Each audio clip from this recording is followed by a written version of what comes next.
7.3 is simplifying rational expressions. Guys, a rational expression, I told you this a couple times, we've talked a little bit about this, but a rational expression is just a fraction, right? It's a grown-up fraction, a fraction on steroids, if you will. We're going to simplify. What does the word simplify mean to do? Simplify means to make smaller, reduce. We're going to multiply. And we're going to divide. The difference between multiplication and division, guys, when you are dividing fractions, we all know how to do that. If you're dividing fractions, you have 1/2 divided by 3/4. How do I do that? What's that little rule you guys learned? Keep, what? Change, flip. You keep the first one the same, change division to multiplication, and then you flip. How would you solve this? There's two ways you could solve this. You could do one of two things. You could say multiply numerators. 1 times 4 is 4, right? 2 times 3 is 6, and then that reduces to 2/3, correct? What's another thing you could have done? Instead of multiplying the numerators together and the denominators, what could we do within our problem before we simplify? Can I simplify it in the box that I have drawn? 2 goes into 2 how many times? Once. 2 goes into 4 how many times? 2. So I simplify to 2/3. Same thing? Okay. What we need to remember with multiplication and division, do we need a common denominator? Did I have a common denominator here? No, right? I don't need a common denominator. You just multiply the tops, the numerators, multiply the denominators. You can cancel within, or you can do it at the end. It does not matter. So we're going to do the exact same thing. Everything that I just talked about is on this slide. When you are simplifying, you are trying to make smaller. We're going to talk about the domain of rational functions a little bit more tomorrow. But why would I have to worry about the domain in a question like this?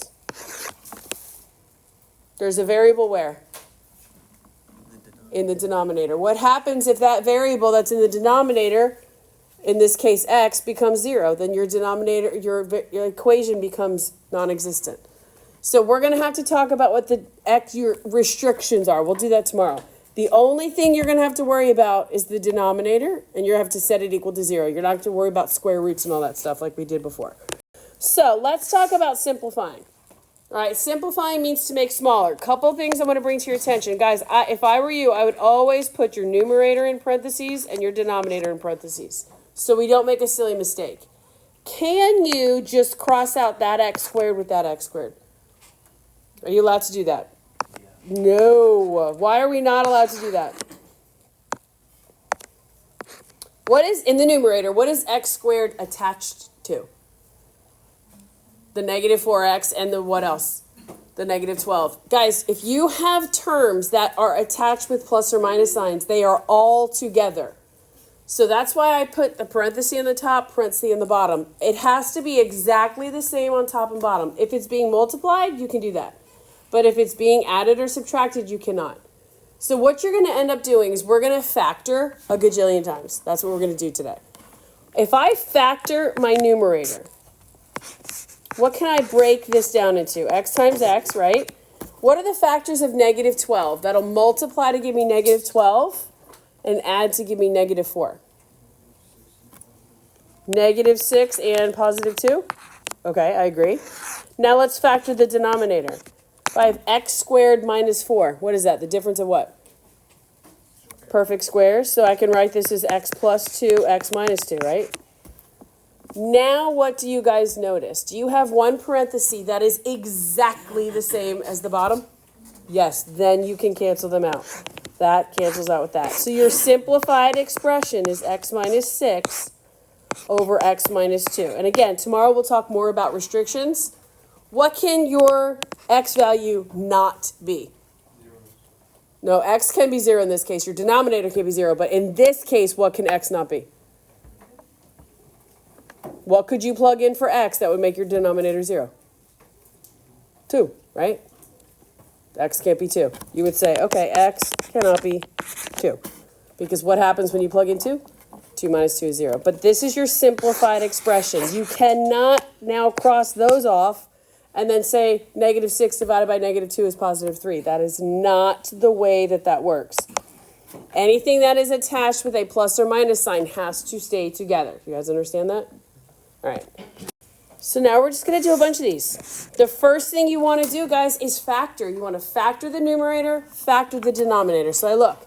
Is my numerator already factored? Yes. Is my denominator? Yes. So now this is easy. I can cross out exactly what they have in common. What is exactly the same on the top and the bottom? The x plus 1.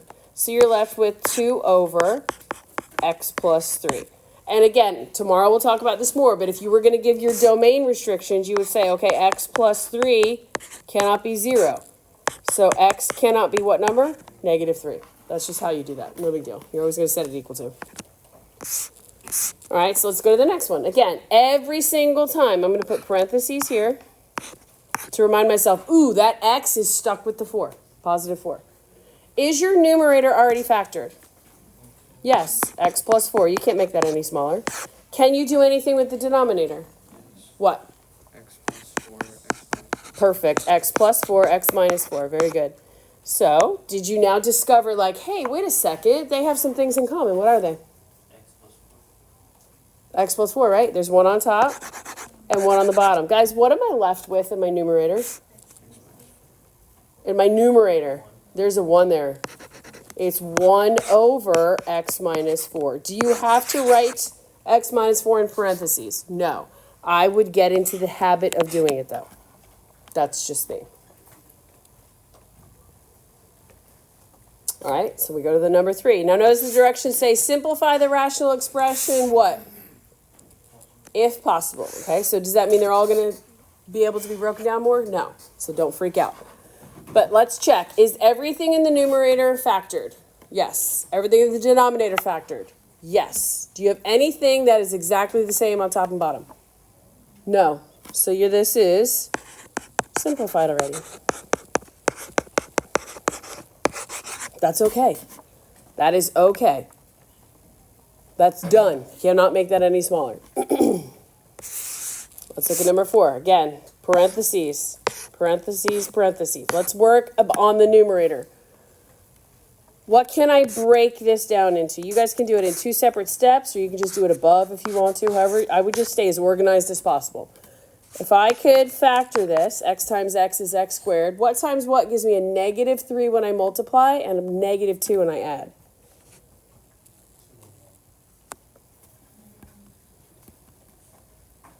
Negative 3 and positive 1. Okay, good. Now, guys, this is gone. You've already factored it, so cross it out. Now, in the bottom, we're going to factor the bottom. What times what is going to give me a negative 6 when I multiply, but a negative 1 when I add?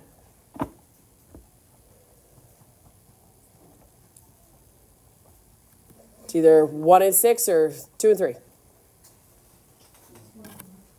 Say it again. Minus 3 and positive 2. You guys agree?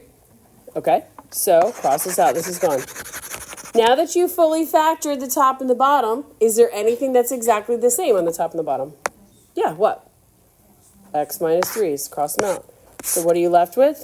X plus 1 in the numerator and x plus 2 in the denominator. And notice I keep it in parentheses. You don't have to.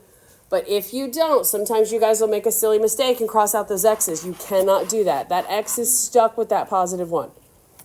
Questions? You guys okay? All right, good job. Now, we're going to simplify. We're going to multiply and simplify. Multiply, numerator times numerator. It's numerator times numerator over the denominator, I'm just going to say denom, times the denom, right? You can cross cancel within, and I'll show you that in a second, but top stays with top, bottom stays with bottom. So when I look at this question, there's a couple ways that you can do this. Some of you are going to want to say, and I'm only going to do this one time this way, and then I'm going to do it the way that I like to every time. But if I multiply the numerator times the numerator, what is 8 times 7? 56, okay. Then I have 3 x's there, and I have 4 of them there, so it's going to give me a total of how many? So x to the 7th. And then I have 1y and 3y's gives me y to the 4th, okay? And then in the denominator, I have 2 times 4 is 8. Why did I write 57? I was thinking ahead to x to the 7th. And then I have 1x here, but no x's anywhere else, so just x, right? And then I have 2 y's here, and 1y gives me y to the 3rd, okay? If you want to go ahead and just multiply numerator, numerator, denominator, denominator, and then cancel within that, you're fine. You can now say, okay, what can I do here? What's 56 divided by 8? 7 in my numerator. I have 7 x's in the numerator and 1 in the denominator, so that leaves me with how many? X to the 6th where? Numerator, good. And then I have 4 y's here and 3 down here. It leaves me with what? Just y. That's perfectly fine if you want to do that. I personally like to do this. 8x cubed y, 2xy squared, 7x to the 4th y to the 3rd over 4y. I like to just simplify within at the beginning. I'm going to say right here, what is 8 divided by 2? 4. And then I have x to the 3rd divided by x leaves me with x squared, right? And then I have y to the 1st and y to the 2nd on the bottom, so it leaves me with a y down there. You guys okay with that? So then I have here, you guys still with me? All right, 7 and 4 can't simplify. I have x to the 4th, and then I have y what? Y squared there. I like to simplify within first. That's just me, because it keeps the number smaller. Then we can cross cancel within. I have a 4 in the numerator, and I have a 4 in the denominator. Those can cancel. I have a y down here and 2 y's up here, so that'll cancel. So that leaves me with a 7. How many x's? X to the 6th. And how many y's? 1, which is the same thing we got there. As long as you're canceling out stuff in the numerator with stuff in the denominator, you're fine. If you want to multiply it all together and then do it at the end, that's fine. If you want to do it within, that's fine as well. Whatever you guys feel more comfortable with is completely up to you. Just as long as it's not being added or subtracted. If everything is multiplication, you can just do whatever. All right, so now, guys, we're going to find the products. What does that mean? What does that mean to find the product? The answer to a what? To multiplication. We're going to multiply. Now, before you guys freak out,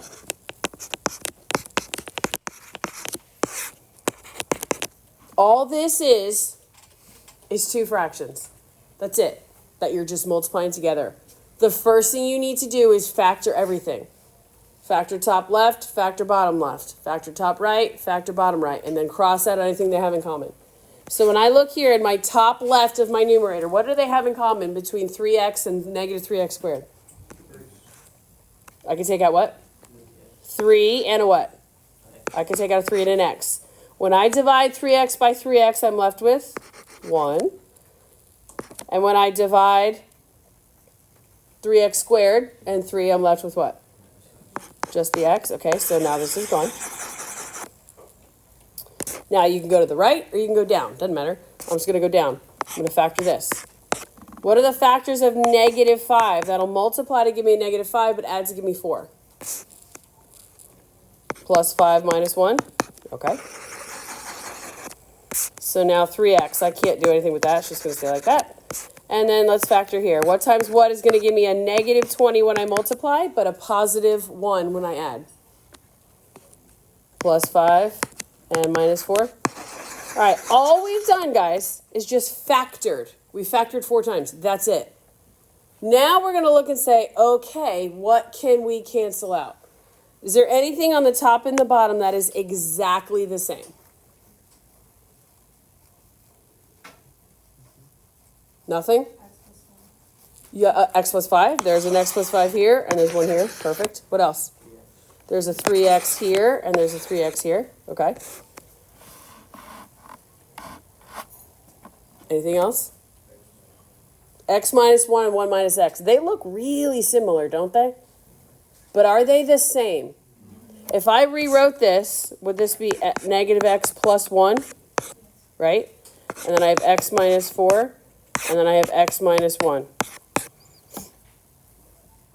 Are they exactly the same? No, so you have to leave them. You cannot cancel them out if they're not exactly the same. Do you have to rewrite it so it says negative x plus 1? No. But just if you guys wanted to see if they could cancel or what have you. That's how you would do it. All right, so honestly, guys, the hard part about this is you have to factor. You're going to have to factor a whole bunch. And, I mean, we're in Algebra 2. You're going to factor a lot. Let's go to the next one. We're multiplying. So I'm going to rewrite it. I'm going to say, okay, this is x plus 2. My denominator is x cubed minus 27 times x squared plus 3x plus 9 over what? 1. Perfect. So let's factor. Top left. Can you make that any smaller? Nope. Just leave it as x plus 2. Let's go to the top right. Can I factor this? What times what will give me a positive 9 when I multiply, but a positive 3 when I add? 3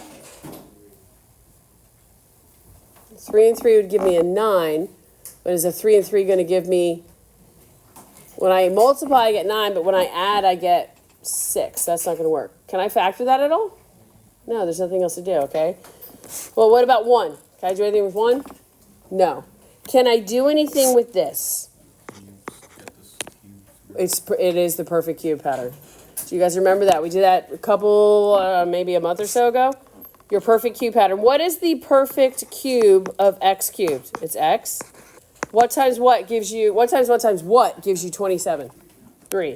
So the perfect cube pattern is going to be x minus 3. And then what does it look like inside? X squared plus, very good, 3x. Then what? Plus 9. Perfect. Now, by using the perfect cube pattern, are we able to simplify? Do you have anything in a denominator that is exactly the same as a numerator? Yes. So this cancels with this. And the more we do this, guys, I promise you the better you'll get at it. We're going to practice this for a few days. It's like a puzzle. There's going to be there'll be like a huge problem where you're factoring all 4 of them and there's so much, and then everything cancels out and it's 1. And you think to yourself, did I do it right?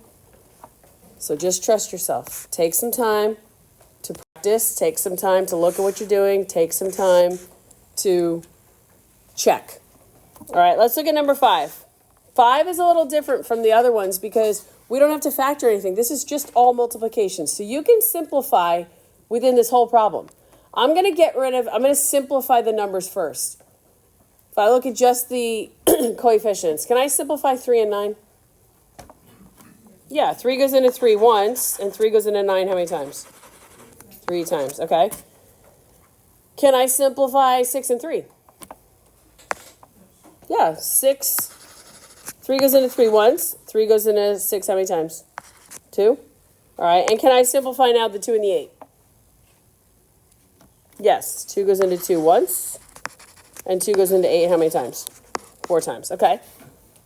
Well, that helped. Now, you can go from here. You can do whatever you want. At this point, if you're more comfortable getting everything in the numerator together, and then everything in the denominator together, and then simplifying from there, that's fine. If you have 5 x's here, and you're multiplying it by 1 x there, how many x's total do you have in the numerator? X to the 6th, good. If I have 2 y's there and 2 y's there, how many do I have? Y to the 4th, perfect. So now I have 1 x there and 3 x's there, so I have x to the 4th. And then I have 1 y there and 1 there, so it's y to the 2nd. And now it's real easy to see. You cannot simplify 1/4 anymore. It's just going to stay as 1/4. When you have exponents, or I should say same bases, and you're dividing, what do you do to the exponents? Subtract. Subtract from top to bottom. What's 6 minus 4? X to the 2nd. It's going to be up top because there's more 6's on top. There's more x's on top, I should say. And what am I doing with y's? y to the second. Where is the y to the second? It's on top. Because if you think about it, guys, this is 4 y's on top and 2 on the bottom. So when they cancel out, there's 2 left on top. Wherever the bigger exponent is where the variables are going to stay. If it was reversed, if the 6 was on the bottom and the 4 was on the top, then you'd have 2 left on the bottom. All right, let's look at number 6. Again, this isn't a very hard problem. I'm just going to take each piece of my fraction and factor it independently. So let's look at the top left. Out of 2x squared minus 10x, what do they have in common? What can I take out? 2x, right? If I divide out of 2x, what am I left with? X minus what? Okay, x minus 5. This is gone.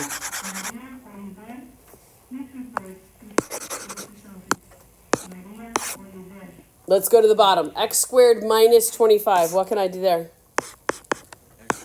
X plus 5, x minus 5. Great. Okay, so that's gone. X plus 3. Anything? No, just leave it. And then 2x squared. Just leave it, right? Okay. So now let's find something on top and bottom that's exactly the same. What? X minus 5. Good. Anything else? There's a 2x here, and there's a 2x here. How many x's is left then? Just 1. So now you just multiply what you have left over. You have x plus 3 on the bottom, and on the top, and on the bottom you have x times x plus 5. Do you have to multiply those together? No. If you want to leave it like that, fine. That's fully simplified. Another way you would see it would be x squared plus 5x, but you don't have to. You can just leave it just like that. You guys are doing great. All right, let's look at this one. What is this on the right? What is that over? 1. It's over 1. Okay, good. So x plus 5. I can't do anything with that. I'm just going to leave it. X squared plus x plus 1. Can you do anything with that? Are there factors of 1 that multiply to give you 1 but add to give you 1? Nope. So you got to leave that. And I have 1 here. Can you factor x cubed minus 1? Yes. What's the perfect cube here? Your a would be x. What's the cube here? Your b would be 1. So this would look like what? X minus 1 times what? X squared, perfect, plus x plus 1. Good. Now do you see something that is exactly the same? Yes. This with this. You're left with x plus 5 over x minus 1. Tomorrow we're going to do just a few more of these to practice, and then you guys will have time. All right, dividing. I already talked to you about how to do this. How do you divide fractions? Keep, change, flip. This is the exact same thing as multiplying. You just have to keep, change, flip first. So let's look at it. How do you know this is division? Well, you got a division sign right there. Some of you are going to want to start factoring and all that good stuff. My suggestion to you is to rewrite first. 7x over 2x minus 10. You keep the first fraction. What do you do to the division sign? You change it to multiplication, perfect, and then you do what with the second fraction? So this becomes x squared minus 11x plus 30 in the numerator, and x squared minus 6x in the denominator. This is a multiplication problem. Now we've done about 12 of these already. How do you simplify? How do you multiply it? You just factor everything. So 7x, can I do anything with that? No. All right, let's go to the bottom. 2x minus 10, what do they have in common? What can I take out? A 2. So I'm left with x minus 5. Okay, so this is gone. What about x squared minus 6x? What do they have in common?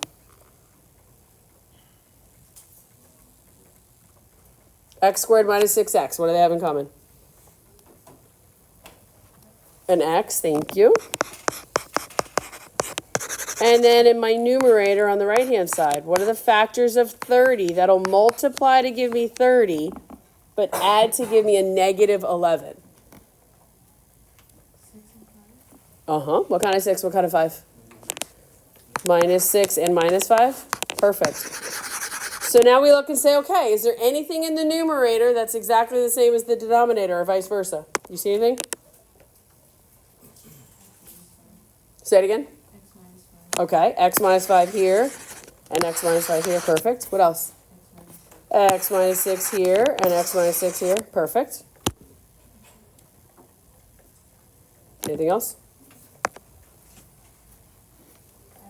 Yep, an x here and an x here. So what does this problem simplify to? 7 over 2. That is completely okay. A lot of these will start off big and ugly, and then they simplify, and you're like, oh, that's it? That can happen, guys. Don't freak out about that. We're going to do this last one, and then we're done. We'll finish for today. I'll pick up tomorrow the last slide, and then what we're going to do tomorrow. So I'm going to rewrite this as 6x squared plus x minus 15 over 4x squared. What does my division change to? Multiplication, and then this 3x squared plus 5x is going to go under the 1. Perfect. So you're going to flip it. Now, for those of you who are like, oh, I've never been good at factoring, guys, factoring is not going to go away. So we need to practice it. If we need to practice it more again next week, we can. I can give you guys extra practice, whatever you need. But so now let's survey the situation. Where can I factor? Well, where's the easiest thing to factor? Top left or bottom right? Bottom right. We'll go to the top left in a second. Bottom right. What do they have in common? 3x squared plus 5x. All they have is an x. Okay, I want you guys to pay attention to this. 3x plus 5. Do you think, look at everything else. Do you think that might be a hint at what the top is going to factor into? Yes. All right, if you look as it stands right now, 3x plus 5 is not going to factor out with anything. So that's probably a good indication of what you could factor the top into. I'm going to do a little side work over here. If I have 6x squared plus x minus 15. Again, you guys, some of you have been taught to do this differently. This is how I factor when your a term, the one in front of x squared, is not 1. What is 6 times negative 15? Okay, it's negative 90, right? Negative 90. What are the factors of negative 90 that are going to multiply to give me negative 90 but add to give me 1? 10 and 9. So I'm going to say x. So I'm going to say x plus 10 and x minus 9, right? Now, my a term is not 1. So what do I have to do with my a term? I have to divide both of these by what number? 6. So when I do that, this becomes x plus, I can divide both by 2, right? So 5 over 3.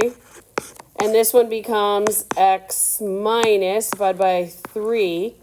This becomes 3 over 2. All right, now one more step. What do I do with those denominators? I can't leave it like that. What do I do? This becomes the coefficient of your parentheses. So when you factor this, this becomes 3x plus 5 times 2x minus 3. And I can give you guys more practice on those, doing that method if you'd like. But now, do you see anything that they have in common? Yes, what is it? The 3x plus 5. Can I simplify anything else top and bottom? No. So I'm going to rewrite my numerator, 2x minus 3, and then my denominator, x times 4x squared. If you want to multiply those together, you can. You don't have to. If you want more practice, guys, more factoring practice where a is not 1, meaning the number in front of x squared is not 1, I can give you some. It's no big deal. We can do some extra. That's fine. All right, I'll stop there. I'm talking enough.